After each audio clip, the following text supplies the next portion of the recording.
Letting go can make you unstoppable. I know because I let go of a relationship and reclaimed my life. And I know that letting go can create the best of change for each and every one of you. Let me tell you a story.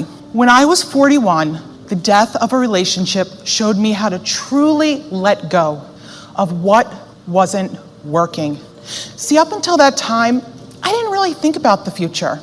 I kind of lived my life like a dog, moment to moment. I chased balls. I ate whatever I could find on the ground. And life was good. I had a great job, great friends, a great apartment, a great actual dog, and a great boyfriend. Well, sort of. See, Hector didn't have any skin in the game, and I felt that. He danced around the very idea of marriage, and after 12 years, we didn't even live together. Still, he gave me hope. Well, sometimes. More like living in a situation that had no hope just felt normal. Now, don't get me wrong.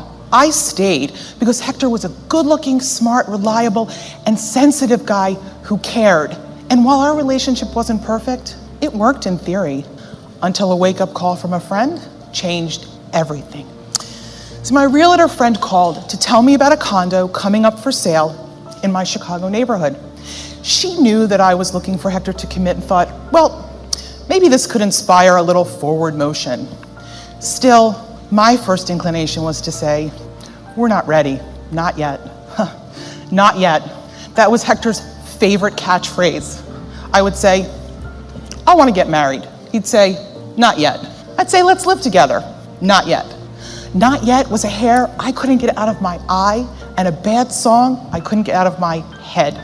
So you could imagine my surprise when he said sure to meeting me at the condo at noon.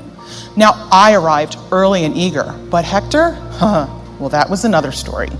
12:15 came, 12:30, 12:45, 1 o'clock. No Hector. Eventually he called, something has come up, so we agreed to reconvene at 3. But Hector was a no-show again. It was in that moment that I decided, after 12 years, it was time to let go. See, I had to let go of Hector and of the idea of marrying him or anybody, because at 41, my options were scary. I could either stay with a man who couldn't commit but was great on all the holidays and birthdays, or I could break up with him and be alone. Not that letting go of a good man I truly loved was easy. No, I had to survive the consequences of my epiphany, and that's when the pain stage kicked in. You and Hector won't be together forever. You won't be his person. In fact, he'll probably meet somebody else fast, marry her, and she'll be his person. And then you're gonna have to live with the fact that you made a mistake. I ugly cried, ate a lot of pizza, listened to a lot of Joni Mitchell. And then, when I couldn't rub my eyes anymore without hitting bone, or imagine Hector in a wedding photo with another woman, probably in a size 6 dress, I brushed myself off. See, I let go of the fear that I would grow old and die alone, that my friends would use me as a cautionary tale, that it was too late for me. No, in that moment, I had to finally admit what I really wanted, which was more. You see, Hector not showing up, that was a gift in that it gave me my freedom because, let's face it, I've been chasing that ball for 12 years. No, it was time to move on, even if I risked rejection. So I made a plan, one that got clearer with every step. Of course, Hector had an excuse for his no-show, but by then it didn't matter. I told him it was over. I quit my job, I hugged my friends, I sold my beautiful condo in the same neighborhood that delivered me that life-changing epiphany. I let go of everything to start a whole new life in New Hope, Pennsylvania.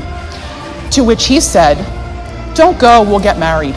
To which I said, you had 12 years. To which he said, I'll come visit. To which I said, not yet. Was it hard? Oh, you bet. Was it worth it? Within a year of leaving, I met my husband Dan online.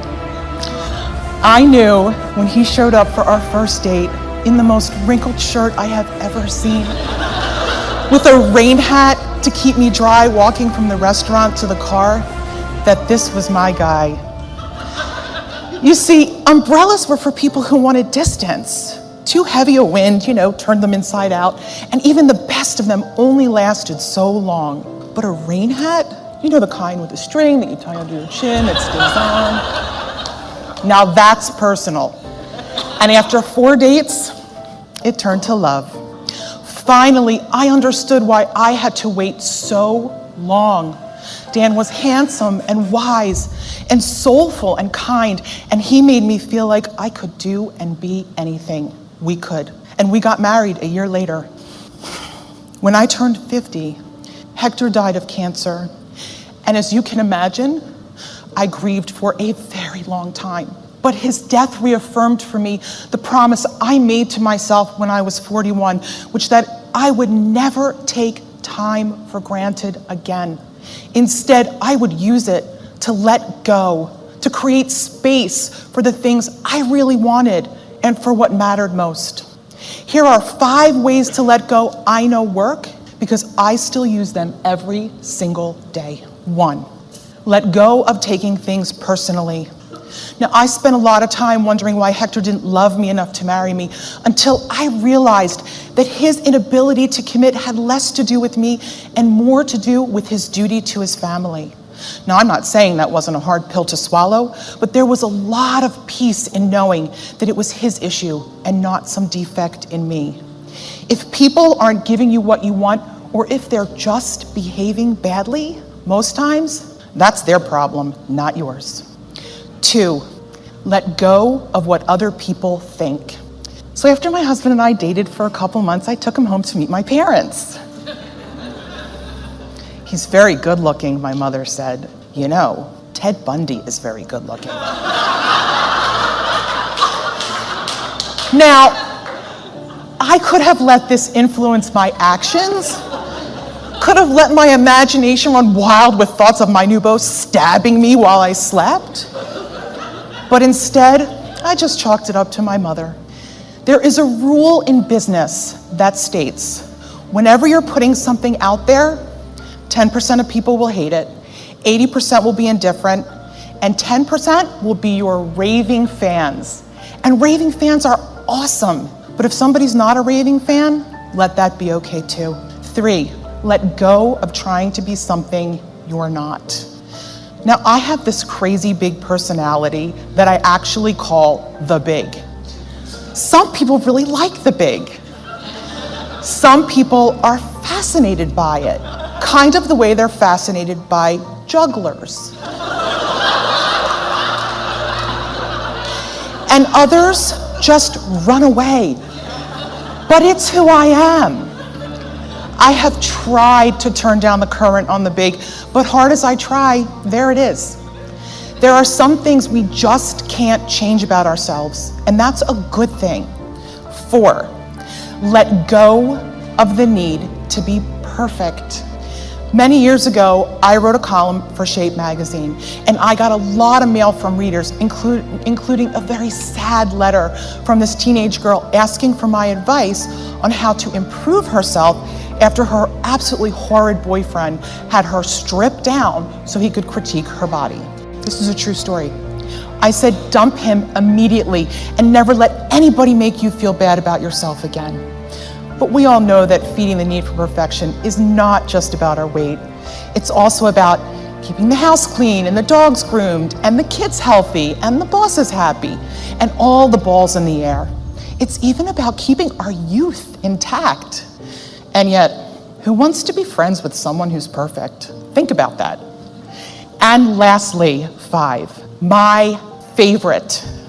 Let go of not yet. When I left Chicago, my life was pretty good. It just wasn't good enough. If there's something you want to do, make a plan and act, but don't wait. I still grieve for Hector, it just comes in waves now. But it's the phone call I can't make that reminds me to make every day count. and I encourage you all to do the same. Whatever that is, I say, let go for it. Thank you.